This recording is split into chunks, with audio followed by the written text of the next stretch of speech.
Volvemos y vamos a contestar a la inquietud de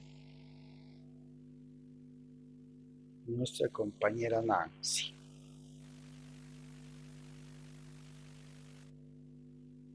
Bien, les otorgaremos unos segundos para que se puedan conectar y poder aclarar la duda que nos ha pasado nuestra compañera Nancy.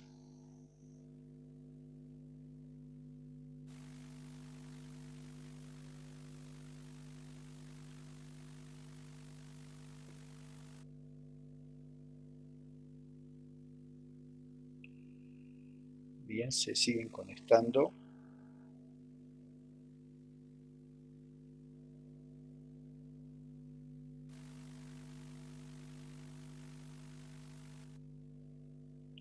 Se siguen conectando los compañeros, les vamos a dar paso.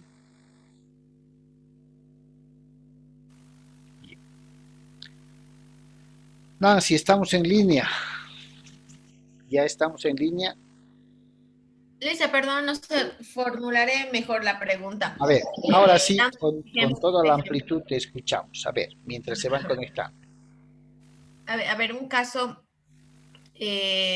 por ejemplo, a ver, una persona está dando, y es un caso que he visto, ¿no?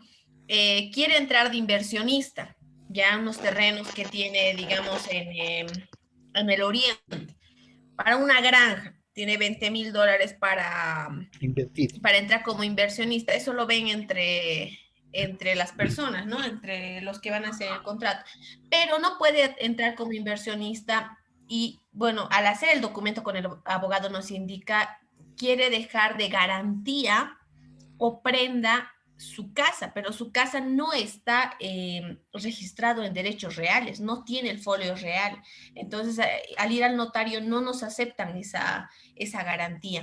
Así. Entonces, si quiere dar como prenda el lugar que no tiene el folio real, los derechos reales a su nombre, es posible dar así un bien o ya sea un terreno, una casa como prenda. Tendríamos que ir al lugar a hacer un acto, digamos, en la que le estoy dando de prenda a esta persona, o necesariamente se necesita que esté a su nombre en derechos reales, en toda la documentación legal. No sé Perfecto. si me ha captado, Ahora sí, Alicia. sí, claro que sí. A ver, la regla, la directriz que debemos seguir es que quien quiera constituir una prenda debe tener no solo capacidad, sino también poder de disposición. Si la regla nos está exigiendo esto, entonces lo general, lo recomendable o lo adecuado, llamémosle así, tendría que ser que quien está ofreciendo un bien como prenda sea el propietario. Y el propietario lo va a reflejar con un folio real donde esté su nombre. Esa es la regla general, lo adecuado, la mayor y mejor recomendación. Sin embargo, fíjense lo que habíamos puesto acá. Hay una excepción, ¿cierto? Que dice, si se da en prenda una cosa fructífera, ahí está la condición. El acreedor, salvo pacto contrario, ¿sí? El acreedor, salvo pacto contrario, o disposición especial de la ley, ni siquiera la voluntad de partes, tiene la facultad de hacer suyos los frutos, imputándolos primero a los gastos e intereses, después al capital. Muy bien. La condición es, esta excepción funciona si se da algún bien o cosa fructífera. Bien. Veamos cuál es la regla específica.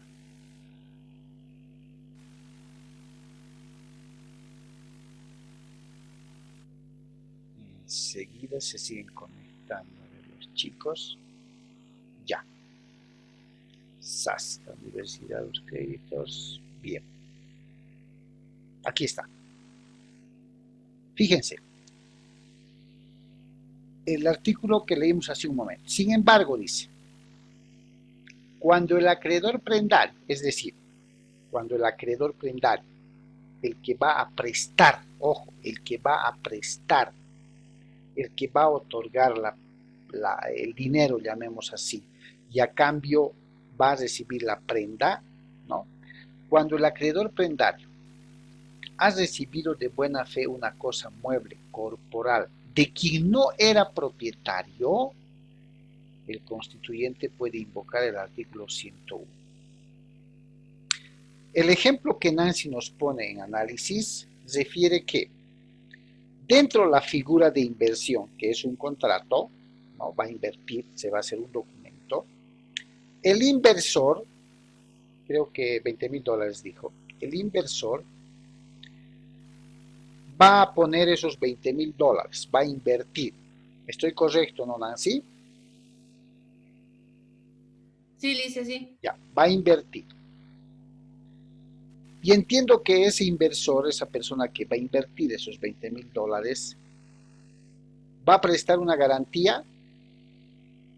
No, Lice, está pidiendo una garantía. Ah, ya. O sea, voy a A la, invertir y estoy pidiendo una garantía por la inversión que estoy haciendo. ¿Cierto? sí, Lice. Ya. Y lo que se me ofrece en garantía, yo voy a ser el inversor, lo que se me ofrece en garantía es un lote de terreno o un inmueble que aún no está registrado, ya, a nombre de la persona que me quiere dar esa garantía. ¿Cierto? Bien. Yo soy el acreedor como inversor, yo estoy entregando la plata. Y la regla específica, la excepción dice, como acreedor prendario, recibo algún bien o cosa de buena fe, de quien no es propietario, puedo invocar el artículo 101, párrafo 2. Esa es una excepción.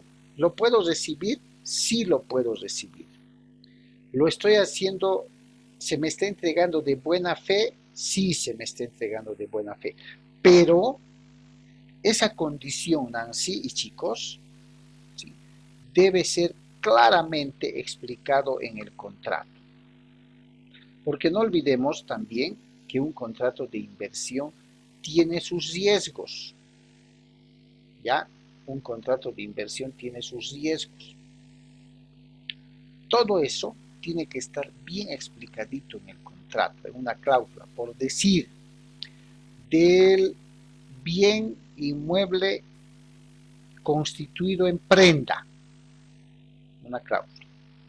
En ese bien inmueble tengo que decir, las partes de mutuo acuerdo establecen que el deudor, ¿no?, llamemos así, el deudor, constituye un bien inmueble consistente en un lote de terreno ubicado en tal parte como prenda, es decir, como garantía del monto invertido por el acreedor prendario, aclarando dentro del principio de buena fe que, como bien sabe el acreedor, el deudor que va a prestar la garantía en la figura de la prenda aún no tiene el derecho propietario registrado. Esto para garantizar también un poco al acreedor, al deudor que va a otorgar la prenda y que en ese momento no es propietario del bien. En esta salvedad se puede basar, ¿no?, para demostrar la buena fe, y además, si existe un trámite en curso para poner a su nombre, establecer también que el registro de derecho propietario se encuentra en trámite y que aproximadamente en tanto tiempo saldrá. Una salida.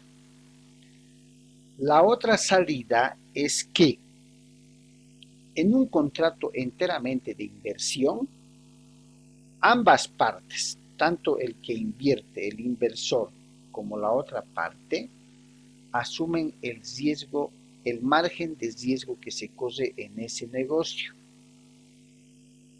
Dependiendo de la naturaleza, de la finalidad que se busca con esa inversión Incluso el acreedor, el que va a poner la inversión, no podría exigir ninguna garantía, dependiendo del tipo de negocio que se esté haciendo o para el cual se esté invirtiendo. ¿Por qué? Porque todo negocio tiene un margen de error, tiene un margen de peligro. Ejemplo, un amigo me habla y me dice que si no me animaría a invertir en un negocio que se va a iniciar para poder importar telas, ¿cierto? Telas. Que él es especialista en el rubro del comercio, ha trabajado en una gran tienda, conoce los contactos, puede traer al país, puede importar telas, telas especiales. Y lo que necesita es una inyección de capital, que invierta alguien. Aparezco yo y le digo, ¿cuánto es la inversión requerida? $10,000, perfecto, yo pongo. Yo, inversor, estoy en lo correcto, debo asegurar mi inversión. Debo establecer qué pasa si el negocio no sale. Pierdo mi plata, me devuelven, ¿con qué me garantizan que no voy a perder? Y ahí es donde se puede constituir la prenda. Excepcionalmente, se puede otorgar en prenda algún bien no siendo propietario, sí, pero debo adecuar esa decisión a lo establecido en el artículo 101, párrafo 2, y debo explicarlo en el contrato de manera muy clara y precisa. Sí o sí, a eso se llaman cláusulas explicativas. Sí o sí tengo que explicar y hacer entender que primero sabe bien de la situación legal de la prenda que se le está dejando, recién está en trámite de registro de derecho propietario, sabe bien que va a demorar un tiempo más y que de buena fe acepta también la constitución del usufructo sobre ese bien que todavía no es propiedad del deudor. ¿Listo? No sé si se ha entendido, chicos. Nancy, ¿has entendido? Sí, uh-huh. ¿Listo? Lice, pero ¿por qué un notario no te hace el reconocimiento de firmas sin tener el documento del folio real, los derechos reales a nombre de esa persona? Porque en la nueva ley del notariado, en la ley 583, 483 creo que es, establece que en actos jurídicos o negocios jurídicos donde participe el funcionario fedatario, debe cerciorarse que la parte comprometida, ¿no?, tenga el poder de disposición, así como regla general se le pone. Pero fíjense que en nuestra legislación civil, en ese tema de la prenda, hay una salvedad establecido que cuando el acreedor prendario recibe de buena fe, quiere decir, creo que es su bien y por eso me lo está dando, ¿no ve? Algún bien mueble corporal, de quien no era propietario, en caso de problemas me puedo sujetar a lo establecido por el artículo 101. Pero los notarios, hoy por hoy, con todas las responsabilidades que se les ha cargado, ¿no?, prefieren no hacerse problema y dicen, no, usted me trae el folio real y yo voy a realizar la protocolización, el reconocimiento, lo que tenga que hacer. Porque si usted no me trae, yo debo dudar de que usted sea el propietario, pero estoy haciendo trámite, mira, aquí está la boleta y todo. Mientras no vea el folio real con su nombre, no te dan curso, ¿sí o no? Y en cualquier contrato, si es un contrato de alquiler, el propietario debe presentar una copia reciente del folio real o la información rápida que acredite que es el propietario. Si es un contrato de anticrético, lo propio. Si es un contrato de préstamo con garantía hipotecaria o con garante, el garante tiene que presentar, si está ofreciendo o garantizando con su casa, tiene que presentar también un folio real donde esté su nombre en el registro de derecho propietario. Sin embargo, si la ley me permite hacer esto del párrafo 2, entonces debo hacerle entender a la notario o al notario de que estoy obrando conforme la norma me dice excepcionalmente. Y principalmente el inversor, ¿no? Decir, yo soy el acreedor prendario. Yo estoy invirtiendo un monto de $20,000 y he pedido que se me entregue una garantía. ¿cierto? Quiero garantizar. Y en ese marco de solicitar la garantía es que yo he recibido de buena fe este inmueble, un lote de terreno, entiendo y he asumido conocimiento de que aún no se encuentra registrado a nombre de el que me está entregando. Pero estoy asumiendo la responsabilidad, por eso se llama buena fe, ¿no? Entiendo que la mayoría de los notarios de pronto no va a aceptar, pero siempre va a haber uno que entienda la figura y de pronto puede decir, ya, está bien, entiendo, pero póngame estito más, algo se puede inventar, póngame estito más aquí que diga tal, tal, y con eso voy a proceder. Por lo general, Nancy tiene razón, los notarios se cierran y dicen, no, me tiene que traer, si no, no procede. ¿Listo?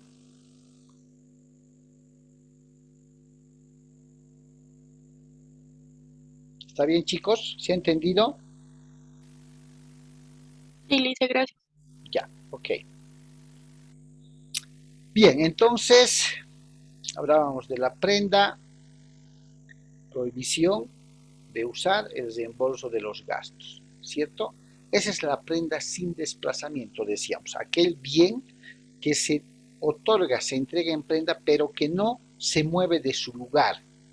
Hay en el documento la constitución de la prenda. Ejemplo, yo tengo una tornería, ya una tornería, y esto también lo utilizan los bancos, chicos. Tengo una tornería o un taller mecánico, de cerrajería, lo que sea. Tengo ahí mis maquinarias, mis equipos de trabajo, pero requiero de un capital para comprar eh, materia prima, ¿no? Requiero para comprar el material con el que voy a trabajar. Entonces recurro a un préstamo. Garantía, me dicen. Puedo dejar en prenda, puedo ofrecer en prenda mis equipos. Ojo, puedo ofrecer en prenda mis equipos. Tengo ahí un torno, una fresadora, una cortadora. Entonces, cuando es entidades bancarias, se cercioran del equipo, sacan fotos, qué serie tiene, qué marca es, pero no se lo llevan los equipos. O no se los llevo yo como solicitante, no les llevo, aquí está mi torno, no. ¿Por qué? Porque son herramientas de trabajo, son equipos de trabajo, que si yo les entrego, ¿con qué trabajo? ¿De qué sirve que voy a comprar materia prima? No voy a tener los equipos y no voy a ver cómo trabajar para pagar el préstamo, ¿sí o no? A esa figura de prenda se llama prenda sin desplazamiento. Les ofrezco en prenda mis equipos, pero no se los llevo, no se mueven de su lugar. Con eso sigo trabajando, pero están en calidad de garantía mediante la figura de la prenda, pero no se los he llevado. No me he despojado yo de mis bienes, de mis equipos de trabajo. ¿Por qué? Porque si no cuento con esos, difícilmente voy a pagar. ¿Listo? ¿Está bien? Lo contrario de esto, chicos, es lo más usual, la prenda con desplazamiento. ¿Qué quiere decir? Constituyo un bien cualquiera mueble en prenda, así como ven esto, y se los entrego, le entrego, o sea, me despojo de esto, porque soy el deudor, y le entrego al acreedor. Le digo, esto te voy a dejar en prenda, aquí está mi celular te voy a dejar hasta que te pague. Me estoy despojando de mi bien para entregarlo en prenda.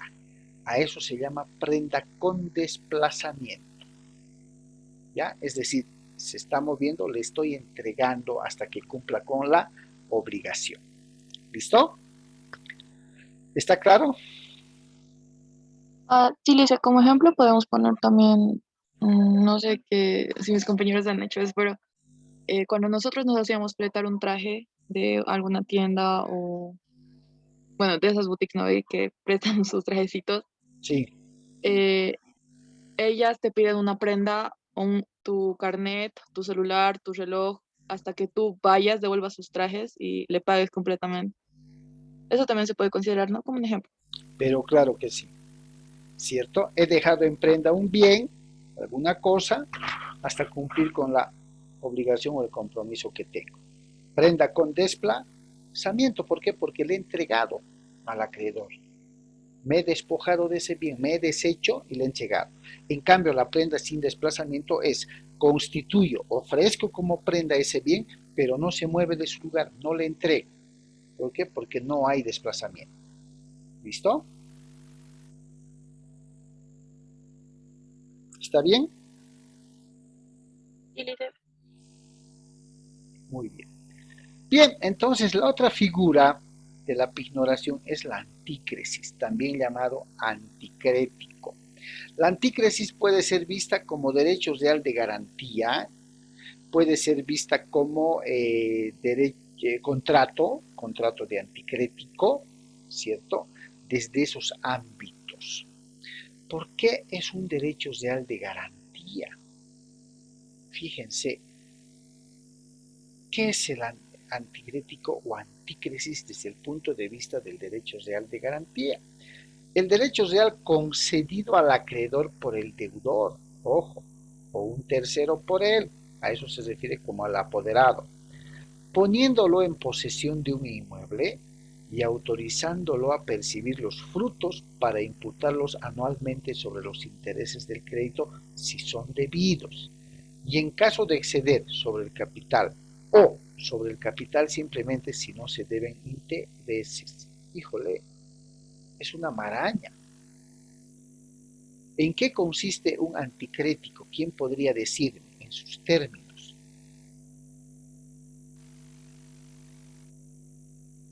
dice, no sé si estoy mal, pero bueno, a lo que yo tengo entendido, eh, un anticrético es lo que se le da a alguien por cierto tiempo, pero esa persona te tiene que pagar, pero se tiene que terminar.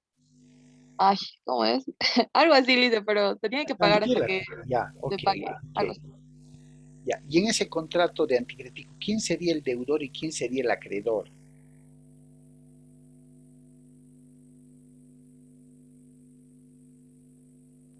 El deudor llegaría a ser la persona que estaría recibiendo el dinero, ¿no? Ya, y el acreedor, El que está entregando o el muy, que estaría yendo a habitar la casa. muy bien. ¿Se dan cuenta? Por eso el anticrético o la anticresis es vista desde esa perspectiva, como contrato, como obligación y como derecho real de garantía. Veamos entonces esas tres dimensiones, como bien decía Nancy, como bien decía Daniel. Sí, el anticrético es un derecho real de garantía. ¿Por qué? Porque el anticresista, que se convierte en acreedor, le entregas un capital de dinero al dueño del bien, que se va a constituir en deudor, ¿cierto? Para gozar y usar un bien, generalmente inmueble, sin pagar intereses porque se colige que los frutos que debía generar el capital anticrético están siendo plasmados en la utilización y goce del bien inmueble. ¿Sí o no? ¿Cómo se está garantizando ese capital anticrético? Con el inmueble donde está viviendo el anticresista. De ahí que se estila en un anticrético. Si no te ha devuelto tu plata, no sales de la casa. ¿Sí o no? Han debido escuchar. Ahí es donde garantiza el cumplimiento. Ojo que un contrato de anticrético, ¿sí?, debe ser siempre hecho en documento público. ¿Por qué? Porque si el propietario no quiere devolverle el capital anticrético que ha sido entregado en su momento, el anticresista como acreedor puede iniciar un proceso de ejecución, llegando a rematar incluso el bien inmueble para recuperar su plata. Por eso es un derecho real de garantía. Es parte del derecho de obligaciones porque aparecen un deudor y un acreedor. El acreedor, el anticresista, el deudor, el propietario. Y es parte de los contratos porque por medio de este contrato una persona o parte denominada propietario entrega a otra denominada anticresista el uso y goce de un inmueble de su propiedad a cambio de un monto capital anticrético. ¿Se dan cuenta? Desde esas tres perspectivas es importante eh, llegar a conocer lo que es la antícresis. ¿Me han entendido, chicos? Os reitero. Está claro, doctor. Está claro, ¿cierto? No hay ningún problema. ¿O quién no ha entendido, chicos? Voy a volver a repetir. Ulises, no he entendido. Por favor, puede volver a repetir. Ya, ¿qué O, parte o, no o dar es? algún otro ejemplo, por favor. Ya, a ver, ejemplo. Vamos a dejar de lado las tres perspectivas y vamos a ver la antícresis como tal o anticrético. ¿Qué es un anticrético? Es un derecho real de garantía, ¿ya? ¿Cómo se genera este derecho real de garantía llamado anticrético? De la siguiente manera.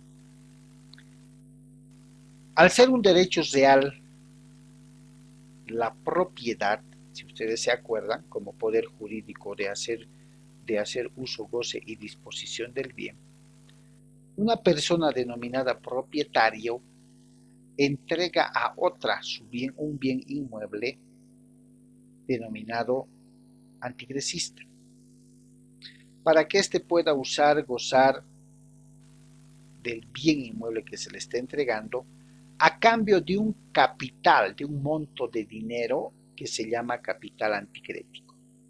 ¿Quién va a entregar este capital anticrético, este dinero, para poder vivir y disfrutar en el bien inmueble? El anticresista. ¿Ya? El anticresista le entrega al propietario el monto capital anticrético y el propietario le dice, esta es la casa que te estoy dando un anticrético y puedes pasar. Determinan un plazo de duración y ciertas condiciones como derechos y obligaciones. ¿Ya? Entonces, ¿quién se convierte en acreedor y quién se convierte en deudor? Como decía Daniel, el que ha entregado la plata es el anticresista. ¿A quién le ha entregado? Al propietario. Entonces, el anticresista se convierte en acreedor. ¿Por qué? Porque él ha entregado el dinero. ¿Y quién se convierte en deudor? Es el propietario. El propietario tiene la obligación de devolver ese dinero una vez que se cumpla el plazo del contrato. ¿Cómo garantiza el anticresista el dinero que ha entregado? Con su permanencia, uso y goce de la casa. El anticresista no va a desocupar el inmueble si es que el propietario no le devuelve su capital. ¿Cierto o no cierto?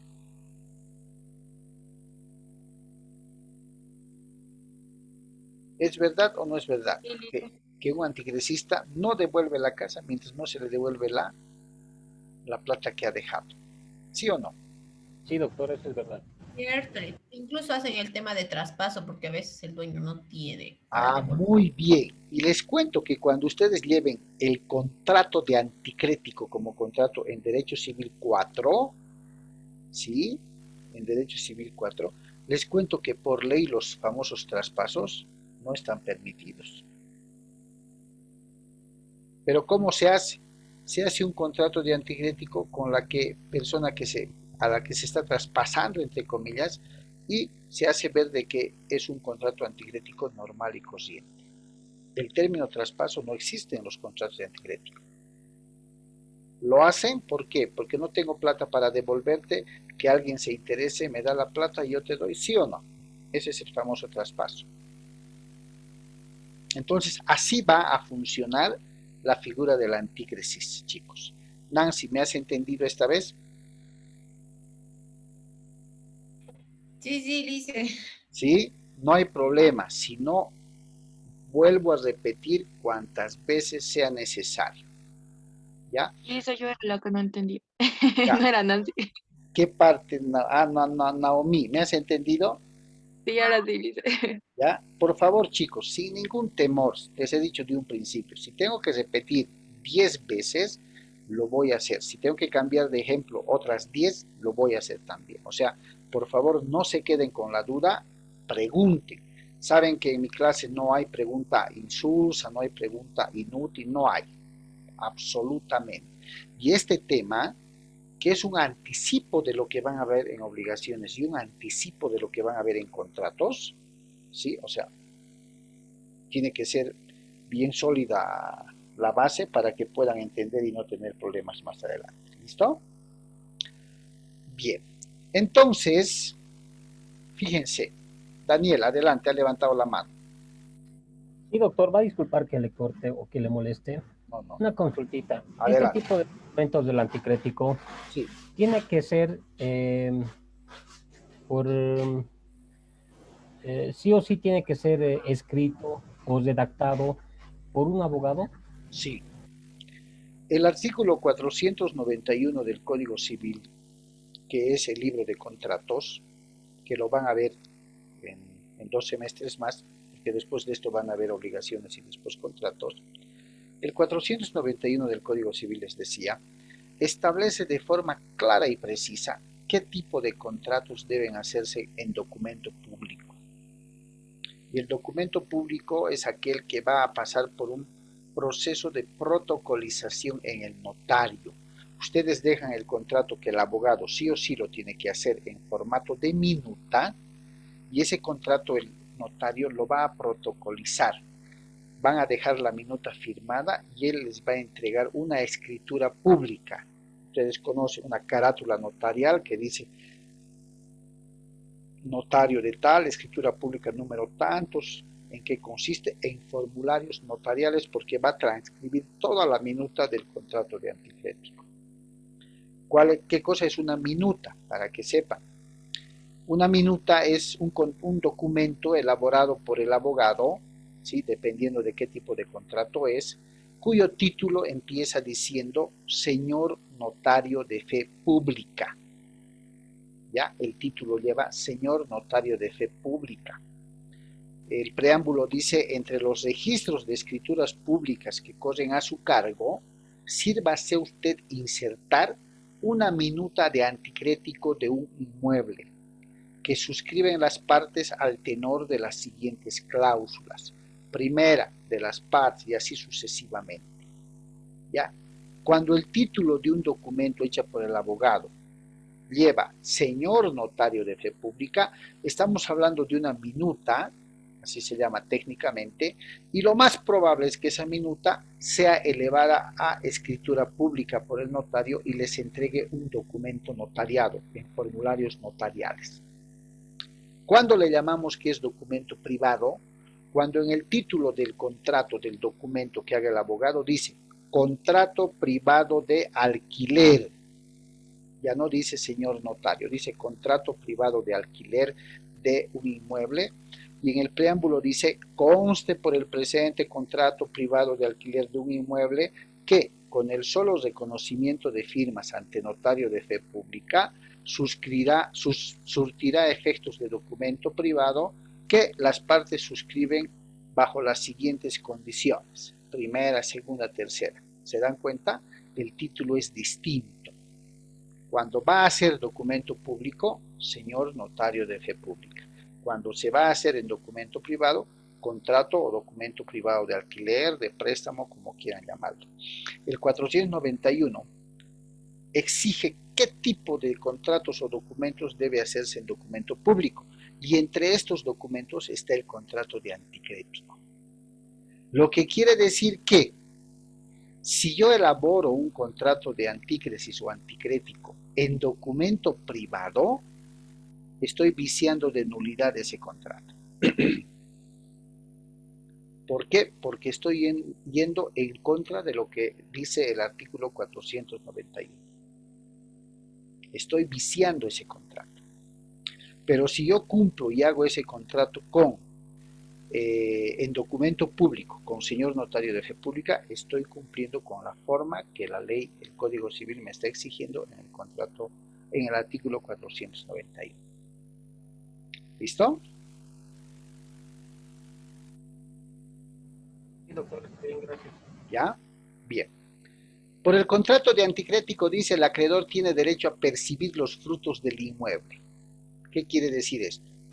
Que como el anticrecista constituido en acreedor da la plata, es como si estuviera viviendo de los intereses de ese dinero que ha dado. A eso se llama percibir los frutos. Ya es como si estuviera viviendo de los intereses que debía generarle ese capital. No lo está cobrando en moneda, sino lo está cobrando en usar y gozar del bien que el propietario le ha entregado. ¿Ya? Fíjense que el 1431 del Código Civil dice: la antícresis confiere al acreedor el derecho de retención y el de preferencia. ¿Qué quiere decir? Lo que les decía. Si no me devuelven mi plata, no voy a dejar el inmueble. Los retiene hasta que le devuelvan la plata. ¿Se dan cuenta? Los retiene y dicen: no, no voy a salir de la casa. Usted me devuelve mi plata y yo me voy. Le entrego su inmueble. Usted no me devuelve mi plata y yo no salgo de este inmueble. ¿Por qué? Porque ese inmueble es la garantía para la devolución de su dinero. Por eso está dentro de los derechos reales de garantía. El plazo. El plazo máximo que la ley permite para los contratos de anticrédito, chicos, es 5 años. ¿Ya?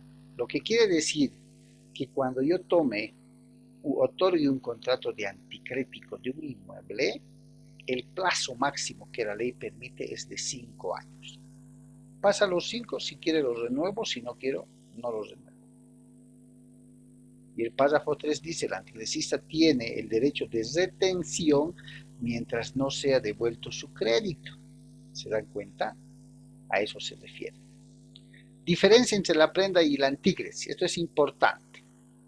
Con respecto a la prenda, el profesor Borda afirma que la antícresis es una institución paralela a la prenda, solo que su objeto son cosas inmuebles, no muebles. Por eso decía que el anticrético es por lo general sobre bienes inmuebles y la prenda por lo general, no es absoluto, por lo general sobre bienes muebles. Entonces esa es una de las diferencias que encuentra el profesor Borda.